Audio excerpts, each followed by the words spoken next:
अस्सलाम वालेकुम नाज़रीन, प्रोग्राम न्यूज़ व्यूज़ में आपको खुशामदीद कहूँगी और मैं हूँ आपकी मेज़बान पलवश शाह महमूद। नाज़रीन, पाक अमरीका ताल्लुकात में बड़ी पेशरफ्त हुई है। फील्ड मार्शल आसिम मुनीर की गुज़िश्ता रोज़ जब वाइट हाउस आमद हुई तो फील्ड मार्शल आसिम मुनीर की अमरीकी सदर डोनाल्ड ट्रंप से भी मुलाकात हुई और डोनाल्ड ट्रंप ने फील्ड मार्शल सैयद आसिम मुनीर के एजाज़ में ज़ोहराना भी दिया। तर्जुमान वाइट हाउस के मुताबिक ज़ोहराने में अमरीकी नायब सदर JD वेंस, ट्रंप इंतजामिया के अहम ओहदेदार भी शरीक थे। दोनों ममालिक के दरमियान दो तरफा ताल्लुकात समेत आलमी सूरत हाल पर भी गुफ्तगू हुई। और मुलाकात के हवाले से आपको मजीद भी बताते चले तो मुलाकात के दौरान दोनों लीडर्स ने खुशगवार माहौल में मुतादिद और वसी मामलात पर बात भी की। ईरान इसराइल जंग पर भी तबादला ख्याल हुआ। सदर ट्रंप ने आर्मी चीफ के पाकिस्तान से लगन और अज़म की तारीफ की। अमरीकी सदर डोनाल्ड ट्रंप ने कहा कि फील्ड मार्शल सैयद आसिम मुनीर से मुलाकात करना मेरे लिए एक बहुत एजाज़ की बात है। और व्हाइट हाउस में फील्ड मार्शल के एजाज़ में दिए गए ज़ोहराने के बाद सहाफ़ियों से गुफ्तगू करते हुए अमरीकी सदर ने सैयद आसिम मुनीर की आमद का शुक्रिया अदा किया। उन्होंने मीडिया से कहा कि फील्ड मार्शल आसिम मुनीर को जंग से गुरेज पर शुक्रिया अदा करने के लिए मदऊ किया गया है और उनके मुताबिक पाकिस्तान और भारत दोनों जौहरी ताकतें हैं और ऐसे में अगर फील्ड मार्शल का अमन को तरजीह देना काबिल तहसीन है। सदर ट्रंप ने बताया कि मुलाकात में ईरान से मुतालिक भी मामलात पर गुफ्तगू हुई है और इस जंग में पाकिस्तान का नुक्ता नज़र काबिल तवज्जो था। उनके बकौल पाकिस्तान ईरान को दीगर लोगों के मुकाबले में बेहतर जानता है मगर वो इस सूरत हाल पर खुश नहीं है। सदर ट्रंप ने मजीद कहा कि पाकिस्तान के साथ तिजारती मुआहदे पर बातचीत जारी है जो मुस्तकबिल में दोनों ममालिक के ताल्लुकात को नई जहत बख्श सकता है। और मुलाकात निहायत खुशगवार माहौल में हुई और इसे दोनों जानिब से मस्बत करार भी दिया गया, सराहा गया। वज़ीर दिफा ख्वाजा आसिफ ने कहा कि फील्ड मार्शल आसिम मुनीर के एजाज़ में अमरीकी सदर ट्रंप का ज़ोहराना एक बहुत बड़ा संगे मील है और पाक अमरीका ताल्लुकात में ऐसी गर्मजोशी पहले कभी नहीं देखी जो इस बार फील्ड मार्शल के वहां जाने पर देखी गई। उन्होंने कहा कि फील्ड मार्शल आसिम मुनीर के दौरे का शेड्यूल पहले से तयशुदा था। खित्ते में और खित्ते से बाहर इस दौरे के खुशगवार असरात मुरतब होने जा रहे हैं और भारतीय मीडिया की जानिब से पाकिस्तान को चीन से 40 J-35 लड़ाका तैयारे मिलने की खबर पर ख्वाजा आसिफ ने कहा कि अगर भारत इन खबरों पर परेशान हो रहा है तो उसे परेशान होने दे, कोई भी हथियार हासिल करना हमारा हक है। वज़ीर दिफा ने मजीद कहा कि कश्मीर का मसला अब दो तरफा नहीं रहा, सदर ट्रंप की पेशकश के बाद मजीद उजागर भी हो गया है और इस पर मजीद भी हम काम करने जा रहे हैं।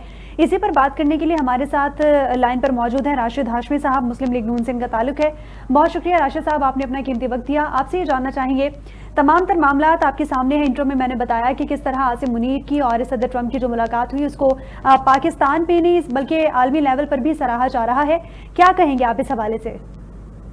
देखिए जी, आपका जो पलवश शाह साहब, आपका जो इंट्रो जो है वो काफी जामे था जी। उसमें काफी सारी चीजें आपने कवर की हैं और काफी स्टडी करके आपने जो चीजें उसमें ऐड की थी। आई मस्ट अप्रिशिएट कि आपने एक भरपूर नॉलेज के साथ उस चीज को जो एक इंट्रो जो दिया है, जी। तो उसमें काफी सारे सवालात के जवाब जो हैं वो तो ऑलरेडी उसमें मौजूद हैं। ठीक। लेकिन बतौर एक पाकिस्तानी और बतौर एक सियासत के तालिब इल्म, मेरा कहना ये है कि पाकिस्तान की जब से हमने होश संभाली है कि वो कहते थे ना कि सबज पासपोर्ट की इज्जत, सबज पासपोर्ट की इज्जत, और खास तौर पे समबडी लाइक मी के जो कि ओवरसीज पाकिस्तानी हैं, तो हम लोगों को इस चीज के बड़ा शिद्दत से इदराक होता था कि पाकिस्तान में रहने वाले लोग तो चले, उनका अगर जो पाकिस्तान से ज्यादा बाहर ट्रैवल नहीं करती है, जो करते हैं उन्हें भी इस चीज का इदराक होता है कि पाकिस्तान को बाहर के ममालिक में किस तरह देखा जाता था। जी। लेकिन अल्हम्दुलिल्लाह जो मौजूदा सूरत हाल वो ये है कि पाकिस्तान की जो हर लेवल पे जो वो रेटिंग जो है वो बहुत बेहतर हुई है। पाकिस्तान की बतौर एक कौम जो है वो रेटिंग बहुत बेहतर हुई है। पिछले अगर आप एक साल के फिगर्स उठा के देख लें तो बतदरीज जो कि महंगाई की रेशो है उसमें नुमाया कमी हुई है। उसके बाद इंटरेस्ट रेट कम हुआ है। उसके बाद जो है वो आप ये देखें कि आहिस्ता आहिस्ता पाकिस्तान में इकोनॉमिक रिवाइवल का एक वक्त शुरू हुआ है। जी। इनके पीछे क्या महरकात थे कि कौन लोग जाते दफा बरूदी सुरंगे बिछा गए थे बकौल शेख रशीद अहमद, ये सबको दुनिया को पता है कि, लेकिन ये कि मैं उस बहस में इस वजह से नहीं पढ़ूंगा कि एक तरफा सी बात हो जाती है। तो अभी हम लोगों ने बतौर गवर्नमेंट जब हुकूमत संभाली, इमरान खान जो पहली दफा जो वजीर आजम को जो समझ लें कि एक दफा वोट ऑफ नो कॉन्फिडेंस जो उनको उतारा गया, तो उसके बाद जब शहबाज शरीफ साहब ने हलफ उठाया था तो उस वक्त बड़े मुश्किल हालात थे। तो लेकिन ये कि हम लोगों ने कुछ गैर मकबूल सियासी फैसले भी किए, ये नहीं था कि अवाम के ऊपर महंगाई का तूफान यकीनन डालना। आप लोगों की हाँ हुकूमत के वक्त जो है वो कुछ मुश्किल फैसले भी किए गए जिसकी वजह से आज पाकिस्तान एक तरह से स्टेबिलिटी की तरफ गामजन है। आपसे ये भी जानना जी चाहूंगी अलहमद। राशिद हाशमी साहब कि जो हिंदुस्तान है वो फील्ड मार्शल और सदर ट्रंप की मुलाकात को लेकर काफ़ी खौफजदा दिखाई देता है, लेकिन पाकिस्तान से बाहर जो हिंदू कम्युनिटी है, जो हिंदुस्तान से ताल्लुक़ रखते हैं लोग वो, और जो पाकिस्तान से ताल्लुक़ रखते हैं लोग वो इस मुलाकात को किस तरह देख रहे हैं, उनका मौक़िफ़ क्या है? देखें जी, किसी भी एक मुहब्बे वतन पाकिस्तानी के लिए इससे ज़्यादा खुशी की बात नहीं हो सकती कि हमारे army chief field marshal Syed Asim Munir साहब को वहाँ पे जिस किस्म का रिसेप्शन मिला है जी। और उसके बाद इसमें मैं जो तमाम तर जो स्टेक होल्डर्स हैं, मतलब हुकूमत वक्त, अफवाज पाकिस्तान ओबियसली, और उसके बाद जो हमारे अलाइज हैं उनको मैं खराज तहसीन पेश करता हूँ कि सबकी जो एक मैं ये कहूँगा कि एक दानिशमंदी, क्योंकि बाज लोग इस चीज़ के बड़े ख्वाहिशमंद थे कि लो जी इंडिया के ऊपर फिल फोर अटैक कर दिया जाए, तो ये पाकिस्तान ने जो पोजीशन ली है और जिस तरह जो उसकी टाइमिंग है, अब चूंकि हम बियॉन्ड दैट पॉइंट बैठे हुए हैं कि 10 मई के बाद बैठे हुए हैं, तो पाकिस्तान ने जिस जिस तरह से लिया है, तो अब उस चीज़ को हमारे जैसे लोगों को एनालाइज करने में अब बहुत ज़्यादा आसानी होती है कि ये इंतहाई दानिशमंदी और सब्र के फैसले थे कि जब इंडिया अटैक पे अटैक किया जा रहा है तो अब पाकिस्तान ने फौरी तौर पर उसका रिबर्टल क्यों नहीं दिया, क्योंकि जो आलमी बरादरी है वो पाकिस्तान को उस तरह माजी में आपने देखा होगा नहीं लेती थी इंडिया के मुकाबले में, कि जिस तरह वो इंडिया की वाव भगत करते थे, इंडिया को अच्छे लेवल पर देखते थे। लेकिन हमारी जो हुकूमत है, वजीर आजम शहबाज शरीफ साहब, उसके बाद आई मस्ट से कि जो वजीर खारजा और नायब वजीर आजम मोहम्मद इसहाक डार साहब हैं, उन्होंने जिस तरह इसके ऊपर हंगामी और जंगी बुनियादों पर जो सफारतकारी की है उसकी भी कोई मिसाल आज तक नजर नहीं आती।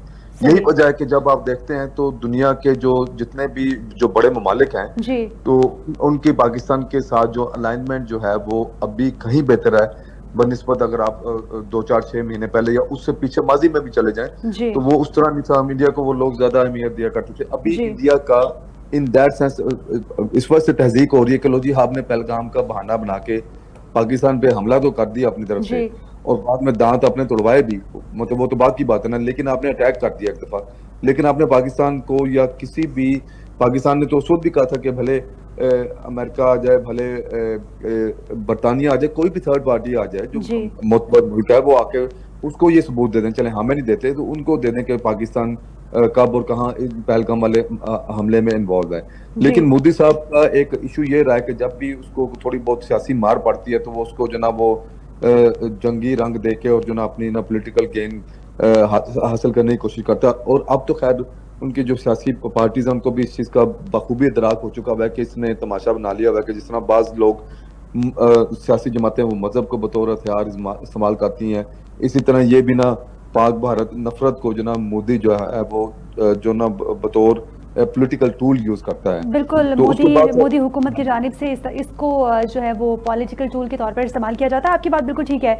आपसे ये जानना चाहूँगी कि वहाँ पाकिस्तानी कम्युनिटी भी मौजूद है पाकिस्तान से बाहर, और पाकिस्तानी जो कम्युनिटी है वो दो हिस्सों में हमने डिवाइडेड देखी। एक ने जो फील्ड मार्शल है उनका वेलकम किया, भरपूर तरीके से उनको जो है वो अमेरिका आमद पर और जिस तरह जोहराना दिया ट्रंप ने, तो उस पर बहुत अच्छे खुशी का इजहार किया, खुले दिल से उनको वेलकम किया। लेकिन साथ ही दूसरी कम्युनिटी की अगर बात करें तो उन्होंने प्रोटेस्ट किया इस हवाले से। आप क्या कहेंगे कि पाकिस्तान में जो लोग मौजूद हैं वो इसको किस तरह देखते हैं? आप नहीं समझते कि एक बार भारत से जंग जीतने के बाद जब पाकिस्तान या फील्ड मार्शल पाकिस्तान से बाहर जाते हैं तो पाकिस्तानी कम्युनिटी को खुश होकर उनका वेलकम करना चाहिए? देखिए जी, ये इंतहाई अफसोस का मुकाम है कि पाकिस्तान के फील्ड मार्शल जो जंग जीतने के बाद जब वो अमेरिका जाते हैं, इसके ऊपर अगर कोई इंडियन एहतजाज करे तो बात समझ में आती है जी। लेकिन पीटीआई की तरफ से जो मेरे ख्याल में कोई दर्जन भर लोग, ज्यादा नहीं थे, आपने देख लिया कि दरअसल बात ये है कि देखिए मैं आपको बताता हूँ बख्शा के खबर ये नहीं होती कि कुत्ते ने इंसान को काट लिया, खबर ये बनती है कि इंसान ने कुत्ते को काट लिया जी। हाँ जी, तो ये इसी तरह वहाँ पे हजारों की तादाद में, सैकड़ों की तादाद में पाकिस्तान जिंदाबाद, पाक फौज जिंदाबाद, जनरल आसम अली जिंदाबाद के नारे लगाने वाले मौजूद थे। लेकिन चूंकि वो जिस तरह कहते हैं ना कि मक्खी हमेशा गंद पे बैठती है, तो चंद जो हमारे जो यूट्यूबर्स हैं जो पीटीआई से मुंसलिक, उन्होंने वही खबरें लगाई जो दर्जन भर लोग वहां पे खड़े होकर किसी कार पार्क में वो नारा लगा रहे थे, उनको किसी ने शायद उनकी आवाज उन तक खुद तक भी नहीं पहुंच रही थी।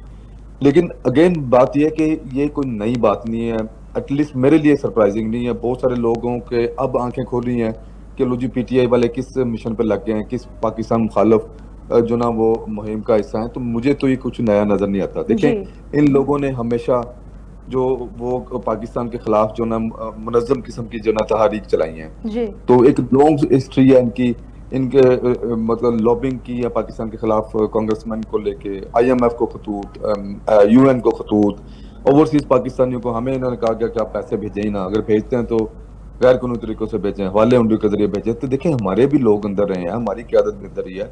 हमने तो आज तक कभी जाके पाकिस्तान के खिलाफ डाउनिंग स्ट्रीट के बाद ना कभी हमला जो एहतजाज किया था, ना ही हमें हमारी क़यादत ने कभी कहा है। मतलब ये देखें कैसे एक बदकिस्मती है, कैसी कल्ट फॉलोइंग है कि अगर इनकी क़यादत ने कह देती है तो नीचे जो लोग हैं क्या वो पाकिस्तानी नहीं है? वो क्यों उनके मुंह पे जूता नहीं मारते कि आप किस तरह की बात कर रहे हैं? मतलब वो भी बच्चे उठा के वहां पे पहुंच जाते हैं, भले अब वो बहुत कम तादाद, कलील तादाद में रह गए हैं, लेकिन एक सोचने की बात यह है कि सबसे पहले पाकिस्तान है। सियासी जमातें, सियासी चीजें वो बाद में होती हैं। देखिए, कोई भी जी शौर जो क़यादत है, भले वो पीपल्स पार्टी है, भले वो मेरी जमात में मोहम्मद नवाज शरीफ साहब के जो फॉलोअर्स हैं, मतलब हम कभी भी हमें किसी बंदे ने नहीं कहा गया, पीपल्स पार्टी वाले भी जेलों में रहे हैं, उन्होंने भी उनकी एक तवील हिस्ट्री है, भट्टो साहब से देख लें, मतलब उनका जो है असैसिनेशन से लेके तो उन एग्जाइल्स भी उन्होंने काटे। तो मतलब आज तक कभी उन्होंने एंटी पाकिस्तान नैरेटिव नहीं लिया, जिस तरह पीटीआई वालों ने फौरी तौर पर ले लिया। ये बदकिस्मती है और ये एक इनकी हिस्ट्री है। तो मेरा ख्याल है कि ये अब पाकिस्तानियों की आंखें खुल गई। इसी वजह से अब इन्होंने, आपने देखा कि पिछले दिनों में जी मौजूदा सूरत हाल पे इमरान खान ने कहा कि ये एहतजाज हम जो ना मौखर करते हैं। भाई, आप एहतजाज मौखर ना करें, आप एहतजाज करें। इन्होंने मौखर इस वजह से किया है अपनी फेस सेविंग सूरत हाल का बहाना बना के। लोग अब इनके साथ निकलते नहीं है, लोगों को पता चल चुका है कि ये मतलब एंटी पाकिस्तान एजेंडा, बिल्कुल एंटी पाकिस्तान एजेंडे के हवाले से भी बहुत लोगों को इस बारे में शुबा है।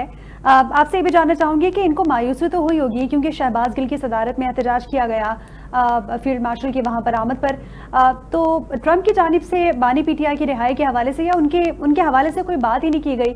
आप नहीं समझते कि पीटीआई के जो रहनुमा हैं जिनकी सदारत में ये एहतजाज भी हुआ, जिन्होंने ये तमाम तर प्लान बनाया, और साथ ही अगर पाकिस्तान में पीटीआई की जो जमात के रहनुमा है उनकी बात करें तो कुछ लोग इससे लाइल्म थे, कुछ लोगों को पता था कि वहां पे एहतजाज होने जा रहा है। देखें, इसमें ना चीज ये कि चंद जो यूट्यूबर्स जो है ना, वो अपने पर्सनल लाइक्स एंड पर्सनल कमाई के लिए, उनके व्यूअरशिप होती है, उनके जो झूठ बोलते हैं ना, आप उनके मतलब एक, अभी मैं कल की बात करूंगा कि कल भी वो कुछ गीले नीले पीले तीतर जो थे, उन्होंने पूरा गैंग ना व्हाट्सएप ग्रुप बने हुए हैं, उनके जो ग्रुप में आई कि मतलब पाकिस्तान से अड्डे मांग लिए, पाकिस्तान से फिजाई दूध मांग ली, अमेरिका ने तो ये कर दिया, वो कर दिया, लंच बड़ा महंगा पड़ा, इस किस्म की ना वो करके ना वो बाद में वो नीला पीला तीतर जो ना वो तो ट्वीट डिलीट करके भाग गया जी। लेकिन उसमें हुआ क्या कि एक जो उस तरह की जो नीचे जो कहते हैं ना, इमरान खान कहते हैं जी ये जाहिल हैं, एक तो ये पढ़े लिखे नहीं, दूसरा ये कोशिश नहीं करते। वो बिल्कुल उसने पीटीआई वालों के लिए बात की कि एक बंदा एक झूठ फैला के खुद तो वो ट्वीट डिलीट करके भाग गया, बाद में फेसबुकों पे भी वो चीजें चल रही हैं। और वो वेबसाइट्स कौन सी हैं मैं आपको बताता हूँ। डेली मेल का जो है वो डेली मेल है, इन्होंने कोई फेक सी यहाँ पे इंडियंस बैठे हुए हैं, उन्होंने दी डेली मेल के नाम से बनाया ही होगी वेबसाइट, वो जो ना वो उसको जो ना वो फेक वेबसाइट को जो ना वो स्क्रीनशॉट लगा रहे हैं, को फेक जो ना CNN की है, को फेक जो ना इस किस्म की इन्होंने बड़ी एक ऐसी इंजीनियरिंग की हुई है कि एक आम बंदा जो है उसको यकीन माने वो बेचारे को नहीं पता चलता कि वाकई ये असली CNN है, असली डेली मेल है, ये असली वेबसाइट है, नकली है। उसके लिए आपको पूरी तहकीक करनी पड़ती है, आपका सोशल मीडिया में इंटरेक्शन होना चाहिए, आपको उस लेवल का नॉलेज होना चाहिए। तो आम पाकिस्तान तो ये देखते हैं यार स्क्रीनशॉट लगा हुआ है, उनको तो ये भी नहीं पता चलना कि यार इसमें स्पेलिंग क्या है, इसके क्या है, वो कौन इतने गौर से देखता है। जाहिर है। वो जब वो हाँ जी, वो जो चीजें शेयर करके वो अपना वो प्रोपेगेंडा पैडल करके वो खुद जो निकल जाते हैं जी। अब नीचे जो वो कल्ट फॉलोइंग है, अब मुझे उस पर हंसी आती है कि वो लोग जिस तरह फिर उसको जो ना वो होता है ना कि लो जी स्वाब समझ के फैलाते हैं कि लो जी जो फ्लाइट से 10-10 नेकियां मिलेंगी। तो इस किस्म की इनकी आप हालत ये है कि खुद भी पढ़े लिखे नहीं और कोशिश भी नहीं करते कि इतनी सी रिसर्च कर लें कि भाई ये क्या असल है, फेक है, क्या बात है। बिल्कुल। और दूसरा बात, बगैर तहकीक के आप एंटी पाकिस्तान नैरेटिव पैडल करें तो आपको कौन जो है वो मुहब्बे वतन पाकिस्तानी कहेगा। मैं किसी को गद्दार नहीं कर रहा, लेकिन क्या ये मुहब्बे वतन नहीं होता कि आप पाकिस्तान के खिलाफ जो ना वो झूठा प्रोपेगेंडा जो ना उसका हिस्सा बने। और आपको अगर कोई बात करे तो आप कहेंगे लो जी आपने सर्टिफिकेट देने हमें मुहब्बे वतनियत के। भाई मैंने सर्टिफिकेट किसी को नहीं देने। मेरी कल भी एक बंदे से बहस इसी चीज पे हो रही थी, तो वो कह रहा था ये आपने मुझे सर्टिफिकेट देने। मैंने कहा मैं आपको कब कह रहा हूँ गद्दार है। मैंने कहा अगर आप मुहब्बे वतन है ना तो फिर आपकी जैसा मुहब्बे वतन मैं नहीं। जी। मतलब ये इन लोगों को इस चीज की समझ नहीं है कि पाकिस्तान के हक में क्या चीजें हैं, पाकिस्तान के अगेंस्ट क्या चीजें हैं। इन लोगों को बिल्कुल वो जो एक वो ग्रोथ इनकी जो होता है ना कुएं के मेंढक वाला हिसाब किताब है कि इनकी जी। दुनिया उतनी ही है जो इनको चीज समझा दी जाती है। सही। तो हाँ जी, तो मैं आपके चैनल के तवज्जो से, आपके प्रोग्राम के तवज्जो से तमाम political parties including my party including my opponents, जी। मैं ये गुजारिश करूंगा कि खुदारा किसी भी किस्म की कोई खबर आए, कुरान पाक में भी है कि जब कोई आपके तक कोई जो लोग इस तरह का प्रोपेगेंडा झूठ लेके आए तो ईमान वालों उसकी अच्छी तरह तहकीक कर लिया तहकीक करो। करो। जी। हाँ जी, के मतलब है कि उसमें ये ना हो कि आप लाइल्मी में किसी का नुकसान कर बैठो। उसके को अल्लाह ताला मुझे कमी बेशी माफ करे कि उसका आयत का मफहूम इस तरह है जी। कि ऐ ईमान वालों जब कोई फासिक शख्स तुम्हारे सामने कोई चीज लेके आए, कोई खबर लेके आए, तो उसकी अच्छी तरह तहकीक कर लिया करो। ये ना हो कि तुम अपनी लाइल्मी में किसी दूसरे का नुकसान कर बैठो। नुकसान कर बैठो, बिल्कुल। हाँ जी। सर आपसे ये भी जानना चाहूंगी, बजट पर भी पीटीआई की जानिब से धमकी दी गई है कि बजट तब तक पास नहीं करेंगे खैबर पख्तूनख्वा का जब तक हमारी मुलाकात नहीं करवा दी जाती बानी पीटीआई से। और साथ ही असेंबली तहलील करने के हवाले से भी पीटीआई की जानिब से प्रेशर दिया जा रहा है हुकूमत पर कि हम असेंबली तहलील कर देंगे। इस हवाले से क्या कहेंगे? मेरे ख्याल में इन्हें कर देनी चाहिए, क्योंकि इन्होंने एक दफा पहले भी पंजाब में असेंबली तहलील की थी जब और उस वक्त जो मतलब है कि इन्होंने फिर देख लिया था कि बाद में ये अपने हाथों के ऊपर खुद ही जो ना वो काटते रहे कि हमने क्या कर दिया। तो करें असेंबली तहलील, इसमें इन्हें कौन मना कर रहा है।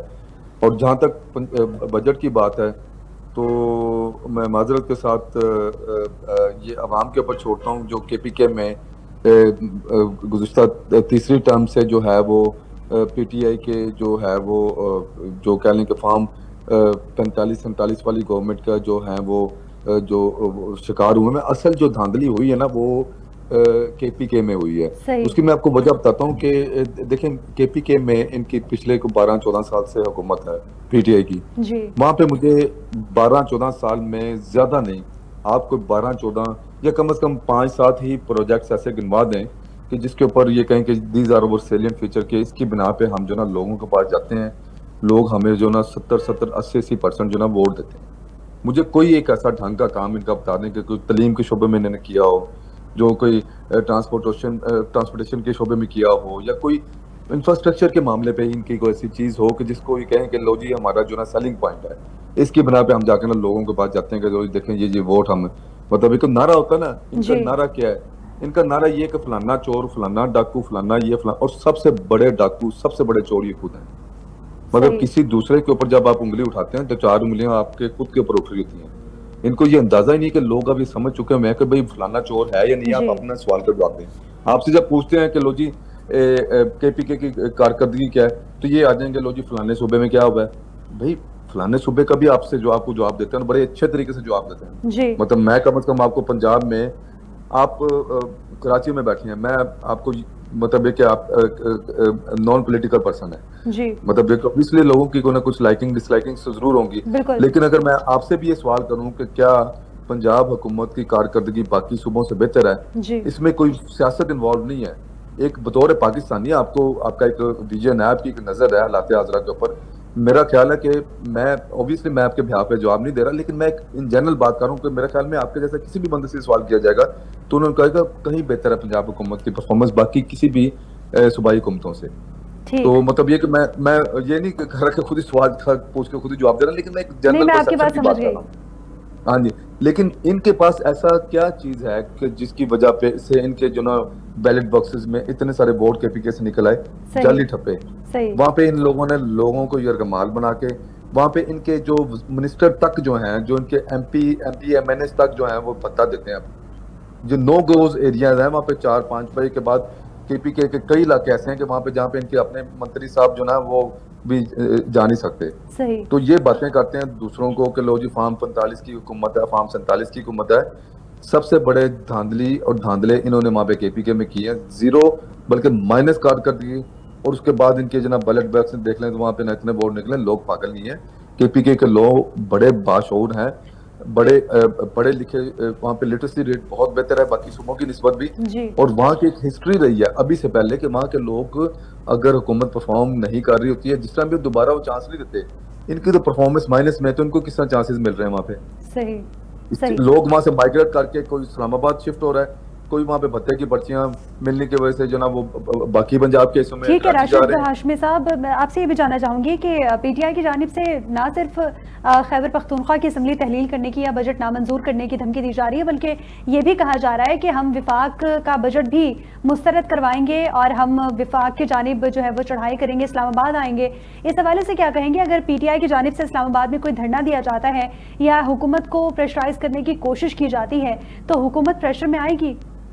देखें जी, इन्होंने बुशरा बीबी की क़यादत में आज से 6-8 महीने पहले जब ये वो बाहर थे, हाँ मार्च किया था, वो देख लिया था, उसमें 2-2.5 हज़ार इन्होंने किराए के अफगानी बुला के वहाँ पे जो ना वो मार्च किया था।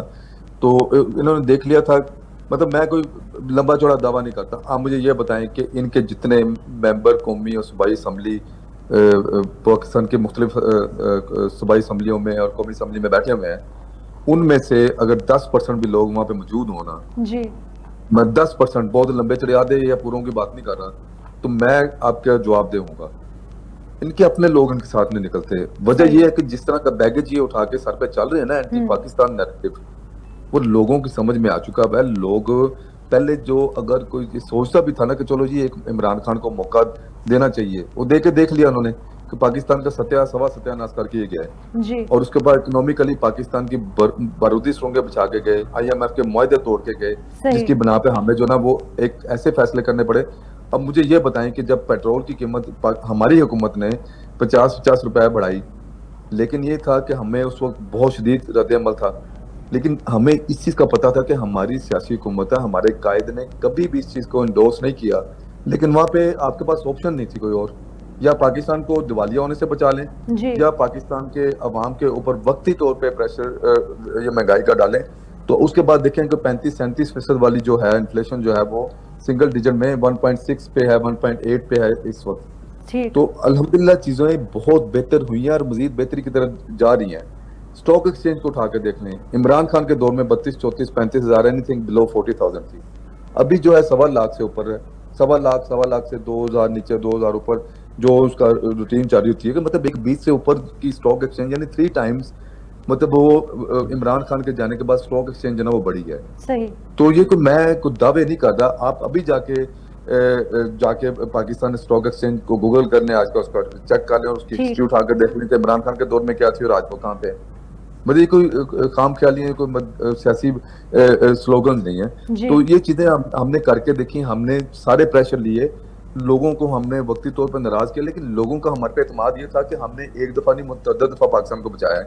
सही। जब 2013 में हमारी गवर्नमेंट थी, 18-18, 16-16 घंटे की लोड शेडिंग थी, जीरो लोड शेडिंग पे लेके सरप्लस लाइट मियां मोहम्मद नवाज शरीफ ने पैदा की। 2016 अगस्त में पाकिस्तान ने, जब इसहाक डार साहब वजीर खजाना थे, पाकिस्तान ने पहली दफा जो ना IMF को गुड बाय कहा था उस वक्त। उसके बाद ये असद उमर साहब, अभी हम लोग जो ना वो इमरान खान कहता खुदकुशी कर लूंगा, IMF के पास नहीं जाऊंगा, फिर बेला कर ये लोग गए भी वहां पे। मतलब ये देखें, ये सारे बयानात आपके सामने ऑन द रिकॉर्ड मौजूद है। हम लोगों को पाकिस्तान को IMF को गुड बाय कहा पाकिस्तान ने हमारे दौर में, और ये दोबारा IMF को लेके आए। उसके बाद जिस तरह के टाइट कंडीशन में हमें छोड़ के गए हैं, तो आहिस्ता आहिस्ता आप देख रहे हैं उन चीजों से हम लोग बाहर निकल रहे हैं। अब इंशाल्लाह ताला जिस तरह 13 में हम लोग निकले थे, 2016-17 में पाकिस्तान जो है वो मतलब कि वो G20 में वो शामिल होने की उम्मीद थी, यानी कि G20 में 18वें नंबर पे, followed by Italy and Canada. लेकिन अभी मामला ये है कि 47वें नंबर पे छोड़ के गए हमें, उस वक्त 24वें नंबर पे हमारा नंबर था माशी तौर पे। तो अब ये कुछ इस तरह के जो आप आजमाने में एक मौका दें, फलां करें, धमका करें। देखें, इमरान खान बतौर क्रिकेटर, इमरान खान बतौर कैप्टन वर्ल्ड कप विनर, हम लोग खुद उसकी मतलब की तारीफ करते हैं जी। लेकिन उसका मतलब ये तो नहीं कि इमरान खान को जो ना जहाज की पायलट की सीट पर बिठा दिया जाए, इमरान खान जो ना जहाज भी उड़ा लेगा। मतलब बिल्कुल यही ठीक कह रहे किया हैं ना राशिद हमने। हाशमी साहब जी। हाँ जी, तो पूरे पाकिस्तान का सत्यानाश कर दिया इसी तरह की जो ना वो इनकी जो ट्रायल की पॉलिसीज ने। तो मेरा मुतालबा यही है कि आपके प्रोग्राम के तवज्जो से कि आप लोग जितने भी हमारे व्यूअर्स इसको देख रहे हैं, तो जी पाकिस्तान के अगेंस्ट अगर कोई बात कर रहा होता है, भले वो किसी भी जमात का वो बंदा है, तो आप उसको ओपनली कंडेम करें। उसमें ये नहीं कि लो जी हमारी यकीनन जमात है ओपनली तो हम। कंडेम करना चाहिए और यकीनन मुहिब वतन पाकिस्तानी होने की निशानदही भी होगी। बहुत शुक्रिया राशिद हाशमी साहब, आपने अपना कीमती वक्त दिया और अपनी thank you very party much. के जो वो तज्जिए से वो हमें आगाह किया। नाजरीन हाजिर होंगे एक शॉर्ट ब्रेक के बाद, हमारे साथ रहिए।